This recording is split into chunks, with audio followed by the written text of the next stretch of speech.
Hey there, welcome to the Seacoast Church Dream Team. We are so excited to have you as part of our Dream Team family here at the church. Now at Seacoast, our mission is to help people find God, grow their faith, discover their purpose, and make a difference. Being a part of the Guest Services Dream Team family, you'll be able to see all of those things come together. Now my name is Brad Brandon, and I lead the guest services here at the Columbia campus. As part of guest services, our motto is that it's all about the one. And what we mean when we say that is that as volunteers in guest services, our goal is to significantly impact one person's life each and every Sunday. And we feel like that if we each invest in someone's life, get to know their name and a little bit about them and kind of what brought them here to the church, that we can each make a connection with one person each week, and over a period of time, everybody in the church will feel a part of our Seacoast family. And so when we say it's all about the one, that's our goal each week, is to significantly impact one person's life. Now, within guest services, kind of our vision and what we're going for comes out of a book written by Nelson Searcy. In it, he says that within the first 7 minutes of a new person coming to a church, they make a decision of whether they're going to come back to the church or not. And many times that's even before the first song has been sung. And it's definitely before the first message has been preached. That person, that new person, has already decided whether to come back or not. And so for us at Guest Services, that's the value, that's the impact, the difference that we can make each and every Sunday, is to help people feel connected, to feel part of Seacoast Church, that they're welcomed here before the service even begins. And with that, man, the greater chance that they'll come back and join us and eventually be part of our church family. So today, we're going to focus on the coffee ministry. If you signed up to be a part of our coffee team, thank you so much for being an integral part of what we do here at Seacoast Church. And again, just like we said, it's all about the one.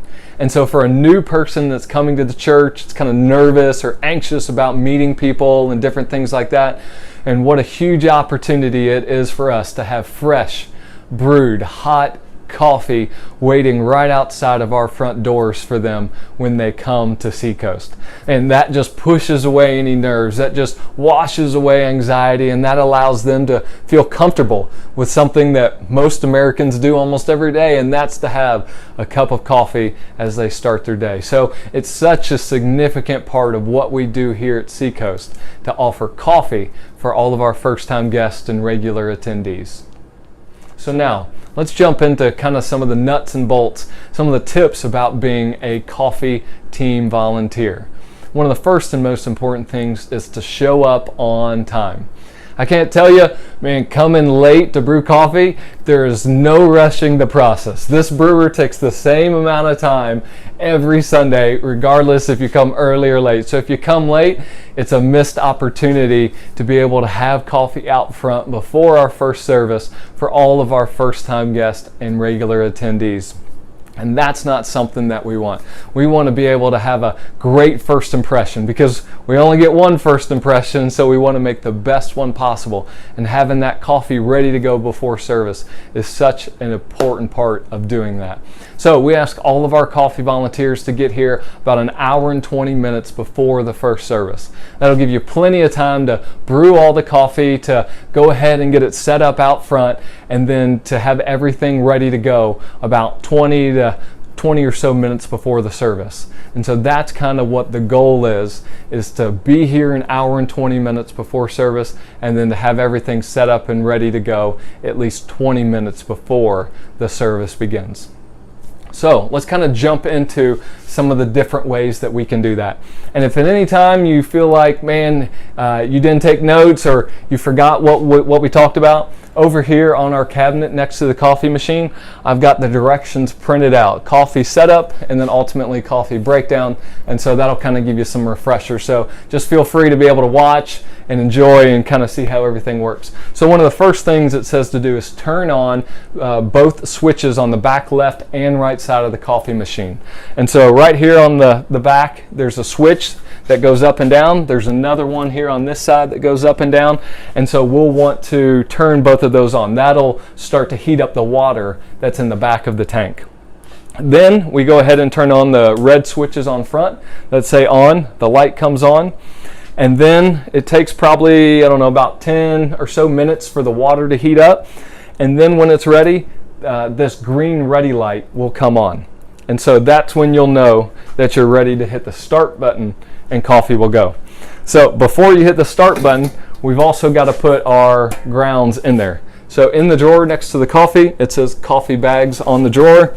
You grab one of the filters that's in here. So you grab the filter, you just kind of put it in so it's just kind of in the middle.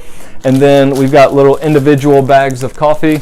And so what you'll want to do is you'll want to cut the tops off of those, and then you want to put 2 bags in each of the different gray pots. And so you'll put 2 there, you'll do a filter and 2 more bags there, and then you're ready to hit the start button when the green light comes on. And so that'll be what we call your first cycle. Now each set of grounds can give you 2 cycles before you have to change out the grounds. And so again, the first cycle you go, it drips, it fills up this pot. The second cycle, you do it again, and it fills up the pot more. And then after the second cycle, then you go and you rechange the filters, you put new grounds in, and you do that again. And so ultimately it's going to take 6 cycles in order to fill up our coffee here at the church right now. And so that's why we give ourselves about 45 minutes to an hour in order to brew all of the coffee, because there's quite a few cycles that have to go. So yeah, we ultimately go ahead and fill this, and then we've got some black carafes that we end up using in order to put the coffee in, and that keeps it nice and hot. And so as the coffee is brewing, the other things that you want to be considering is on our coffee cart, we have all the different supplies on the cart. And so as the brewing is taking place, you want to go ahead and make sure you've got everything that you need on the cart so that when you go out front to set it up, you're good to go. And so we've got sugar, we've got some Sweet and Low, we've got some Equal with Splenda, we've got creamer. You definitely want at least 2 cups of probably 3 cups of creamer, because that and sugar are the most popular. We've also got our stirs, and then on the cart as well, we have our lids, we have napkins, and then of course cups. Can't go too far without the cups. You can see cups. So you'll want to make sure that everything is stacked up on the cart. We've got 2 sets of each one that will be all a part of our front setup. And so you'll want to go ahead and take care of everything on the cart in between doing the cycle for the brewing. Now when all the brewing gets done, what you want to do is then take one of the black carafes, and we actually leave that back here in the cafe on our kitchen counter. And so we've got separate supplies that you'll want to make sure to refill here. So we've got one station back here in the back in the cafe, and then we've got our main station out there at the front. And so you'll want to make sure to have all the supplies done in the back with one of the black carafes, and then the other black carafe, and then the other station, the other supplies here on our coffee cart go out front. And so that's kind of what it looks like. Also here in the back, we have special flavored creamers that are here in the refrigerator. You just want to grab those each Sunday and put them out on the kitchen counter. And so that stays back here in the cafe. The front just gets the regular supplies, no flavored creamers out front. That's just here in the back. So that's kind of what it looks like here in the kitchen. At the end of the day, when everything is done, what you'll want to do is come back out here. You'll want to wash out all your supplies. You'll want to make sure to turn off all of your on switches, clean out the silver pot that you use to brew, and then you clean out the black carafes as well. and then restock everything on the coffee cart for the next person. So that's kind of what it looks like. So everything that you used in the beginning, you go ahead and then you clean it all up at the end, and that's kind of what it looks like at the end of the day. So that's kind of what it is for here in the kitchen. Now we're going to jump back over to see what the front setup looks like to give you an idea of what that's going to be like. So check it out. So now we're back here at the coffee bar. We're out front of the church. I know right now I'm in the lobby, but this will be outside, out front under one of the pop-up tents that we have with the coffee sign. So this will be out front, so just imagine that.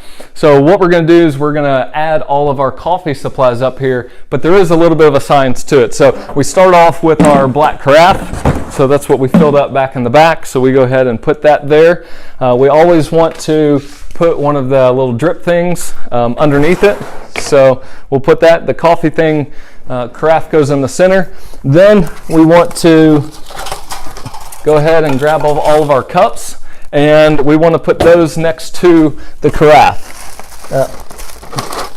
The reasoning behind putting them next to the carafe is that it's really windy here in Columbia. And so if we leave the cups out here, what ends up happening is they get knocked over and the cups start blowing around, and you got cups in the parking lot, and that's just not the look that we're going for, just having all of our coffee supplies flying over everywhere. So we put those next to it, and the carafe kind of acts as a windshield for that. Then we've got all of our supplies, which we've refilled. We put that on either side of our cups, and then next to that we can grab our lids, so we can put those next to the supplies, and then we've got our napkins, and so those can be refilled. They've got little doors that they open and close so that the napkins don't blow around everywhere, and so those kind of make good placeholders there at the end. And then normally you've got the stirs, you've got those just right there next to the lids. And so that's kind of what it looks like. And so it's identical on either side of the other. So we've got the carafe in the middle, the cups on either side, supplies, and then we've got the lids, the stirs, and the napkins. And that's kind of what it looks like. So that's the setup we want to do outside on Sunday mornings. Great opportunity to do that. In between services, what you'll want to do is go out front and check and make sure that all the supplies are still stocked up. Sometimes, a lot of creamer will be missing, or will be out of sugar or sweet and low or something. So you'll want to restock it in between services to make sure those coming to the second service still have all the coffee supplies that they need. And then also, if there is any trash, or sometimes people will rip the sugar packets and leave trash just sitting here. Even though we've got garbage cans out front, they don't put the trash away, and so we'll just want to clean up that coffee bar, take any trash off of it, and put them in the garbage can so it looks nice for the people coming in for the second service.